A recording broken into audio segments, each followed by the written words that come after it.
Hello, Steve speaking. Hi, this is Deborah Russell speaking. I'm the chair of the Finance and Expenditure Committee.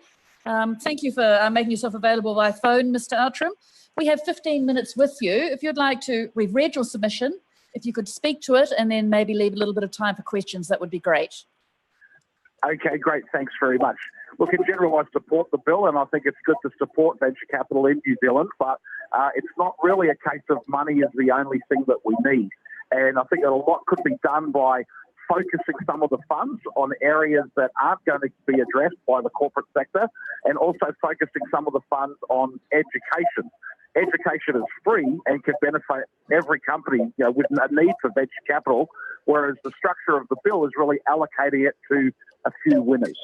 So I'm recommending that we spend 10% of the funds on education and business incubation, and a further 10% be earmarked to go to investment in social enterprises, where you're not looking for the same 10x venture capital returns, but you are looking for things that are going to support the nation culturally and environmentally and socially, as well as financially.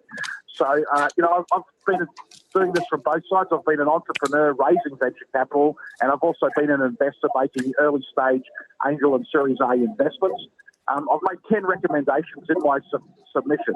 One is that we clarify the target deal size. If the $300 million is going to be invested over 5 years, does that really mean that we're going to pick, say, 15 companies that are going to get $20 million each?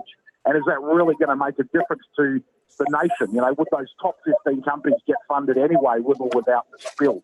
Or will we pick 300 companies to get $1 million each? I think that's something to really clarify. The next one is the payback time. But venture capital is very, very long investing. It's not like you buy some real estate and you get rent back, the next month. You're putting money in, and it may be 10 plus years before there's any type of return at all on that investment. There's also extremely high risk, but really only about 1 out of 10 venture capital investments is successful for professional venture capitalists. And the way the industry works is that the success of the 1 of 10 being greater than 10 times, that pays for the entire fund. But that's not necessarily the best model for a nation wanting to encourage innovation and entrepreneurship. My third point was about global competitiveness, that we're really on the international stage, and we're up against American companies that are playing to win. They plan to dominate industries and monopolise them. And Kiwi companies need to have the same vision and ambition. Funding someone so that we can expand from New Zealand to Australia doesn't really give us a nation that's globally competitive.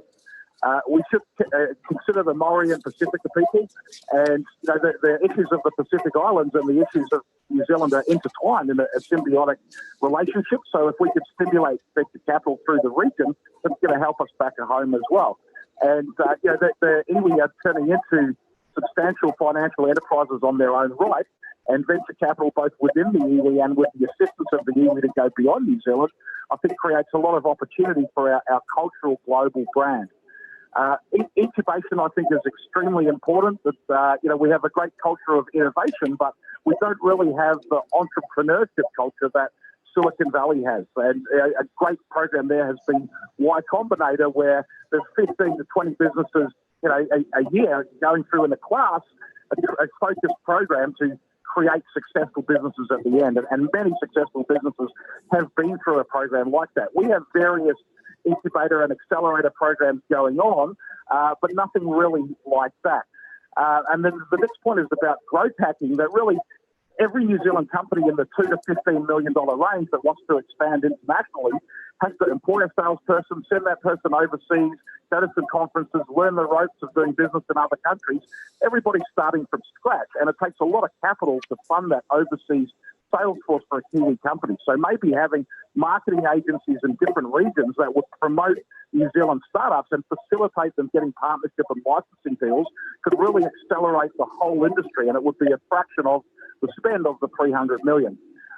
We need a focus on social enterprises, but this is an innovative new sector that's a hybrid of philanthropy and the private sector. And a social enterprise that is financially sustainable is a great thing for the nation, but it's bringing social and environmental benefits. How do we encourage more of these enterprises to start? Because the traditional venture capital industry isn't going to touch that. We have an opportunity in emerging new fields. fintech innovation, blockchain, cryptocurrency, also the fields of artificial intelligence and robotics, where trust is becoming incredibly important to these industries. And people over the last few years have grown to trust the Americans less than they ever did. So what's the alternative? Who do we trust if we can't trust the US? Well, there isn't a clear alternative yet. And I see this as an opportunity for New Zealand if we had some vision to really establish ourselves as a world leader in these new trust-based industries. The next point is reversing the brain drain. That the possible perverse incentive of this bill is that we fund companies to become more successful. They grow really quickly, and they can't hire enough people domestically, and so they're forced to move overseas for their expansion. And that would be a disaster for us. So another way to look at it would be, how do we foster venture capital in this country? Get people from overseas to come here to start startups, make it as easy as possible. And we've got a little bit of the way with our entrepreneurship visa. And then my final point was about inclusiveness, that, we have to think about youth, women and people with special needs who are generally not served at all by the venture capital industry, but it doesn't mean that they don't have ideas and that they can't start great and successful businesses. And in fact, the venture capital requirements of youth are orders of magnitude smaller than for most companies starting a Series A round. But most VCs in New Zealand are not going to invest in youth-based businesses, even though they're the future. So this is where I think the government can make a difference in trying to target some of these funds. Thank you for giving me that time for the summary. Oh, thank you very much, Steve. That was really interesting. Committee members, do you have any questions for Steve? No particular questions, but I think I just want to say to you, thank you for raising that point around inclusiveness. I think that's a really valuable one to raise, and I'm very grateful that you've brought it to the attention of the committee. Thank you very much. Okay, thank you. Okay. Thank you for your time this afternoon, and thank you for your submission.